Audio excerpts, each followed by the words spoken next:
Hello කොහොමද ඉතින් අලුත් vlog එකකින් හම්බෙමු කිව්වනේ. ඉතින් අලුත් vlog එක තමයි මේ. පහුගිය පොය දවසේ ඉල් පොය දවසේ අපි ගියා බෙල්ලන්විල පන්සලේ. ඒ vlog එක තමයි මේ. පන්සලේ ගියේ නම් අපි බෝඩිමේ අක්කලා දෙන්නත් එක්ක. ඉතින් vlog එක දිගටම බලන්න. ඉතින් අපි පානදුර මහරගම බස් එක නැගලා බෙල්ලන්විල පන්සල ගාවින් බැස්සා.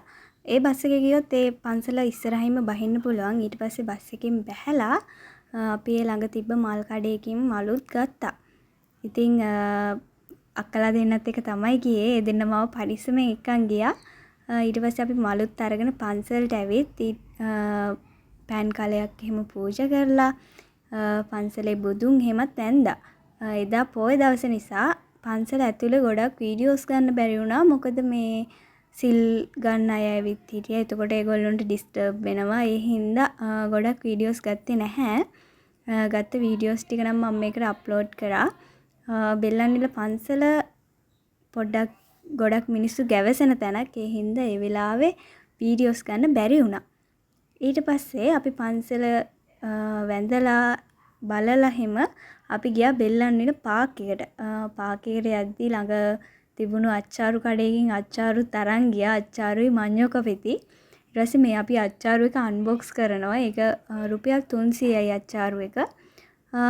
ඒක 3 දෙනාටම ඇති. ඊට පස්සේ අපි ගත්තා මඤ්ඤෝ කපෙති. ඒ වෙලාවේ මඤ්ඤෝ කපෙති බැදලා දෙනවා. ඒ කියන්නේ ඒකෙන් ආටිෆිෂල් රහක් එහෙම ආවේ නැහැ. ඒ වෙලාවෙන් බැදලා දෙන මඤ්ඤෝ කපෙති තිබුණේ.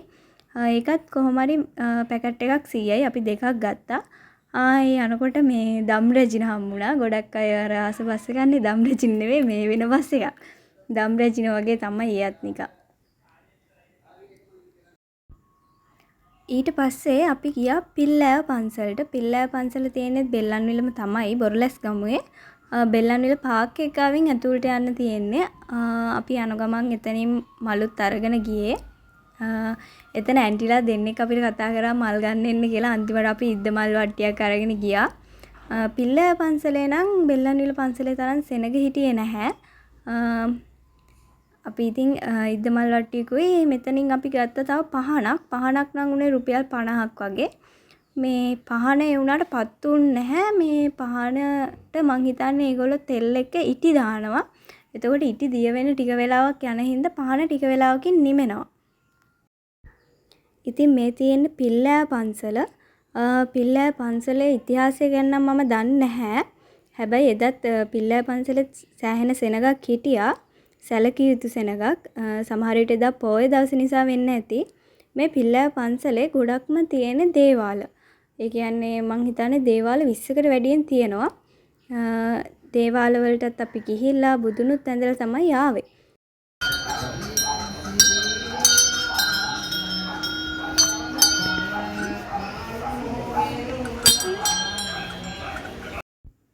ඒ වගේම මේ පිල්ලෑ පන්සලේ පිටිපස්සෙන් බෝට්ටු සවාරි යන්න පුළුවන් ඔය තැනක් හදලා තියෙනවා.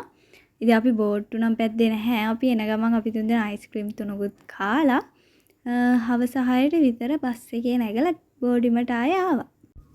ඉතින් මේ වගේ තවත් වීඩියෝස් බලන්න මේ YouTube channel එක subscribe කරන්න. ඒ වගේම වීඩියෝ එක ඉවර වෙනකල් බලපු ඔයාලට ගොඩක් thank you.